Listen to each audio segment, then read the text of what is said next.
নমস্কার বন্ধুরা, কেমন আছেন সবাই? প্রতিবার লাইফস্টাইলের একটি ব্লগে আপনাদেরকে স্বাগত। তো আজকে বাবা এসছে, সেই কারণে বাজার ফাজার সব হয়ে গেছে, রান্নাবান্না হবে। তো 3 রকমের মাছ নিয়ে এসছে বাড়িতে। চিংড়ি মাছ আছে, ভোলা মাছ আর ভেটকি মাছ। আজকে এগুলোই রান্নাবান্না খাওয়া দাওয়া হবে। রান্না হলে আপনাদেরকে দেখাবো।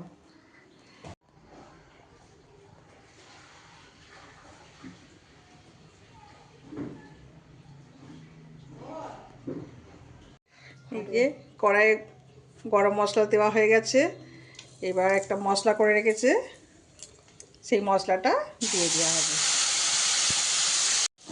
এই যে মশলাটা দেখছেন, মশলার মধ্যে একটু আদা রসুন কম করে, আর 1.5খানা পেঁয়াজ, শুকনো লঙ্কা আর কাজু, 4 মগজ আর সামান্য দই আছে। এটাকে মিক্স করে এখন ভাজা হচ্ছে। এই যে এইভাবে যখনই দেখবেন যে তেলটা ছেড়ে গেছে, তখনই একটুখানি গোলমরিচের গুঁড়ো, একটু লবণ আর একটু চিনি দিয়ে দিতে হবে পরিমাণ মতো। আর তারপরেই চিংড়ি মাছটা দেবে, আর একটু জাফরানের জল ওর উপর দিয়ে সামান্য ফুটিয়ে নামিয়ে নেওয়া হবে। তো এই যে চিংড়ি মাছগুলো ছাড়া হচ্ছে এখন।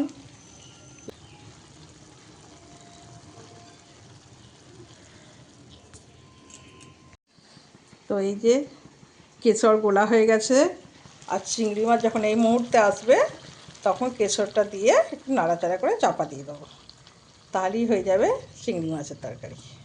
চিংড়ি মাছের রেজালা চিংড়ি মাছের রেজালা।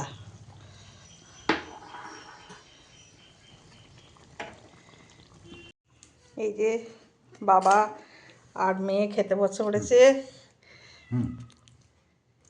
দারুণ হয়েছে। আর এই যে ভেটকি মাছ দিয়ে বেগুন দিয়ে আলু দিয়ে ঝোল হয়েছে, আর চিংড়ি মাছ। আজকে আর সেরকম কিছু রান্না করা যায়নি, বাবার তাড়া আছে, এক্ষুনি বেরিয়ে পড়বে। তো এই হচ্ছে আজকের মেনু। যদি ভালো লাগে লাইক করবেন, শেয়ার করবেন আর কমেন্টে জানাবেন। নমস্কার।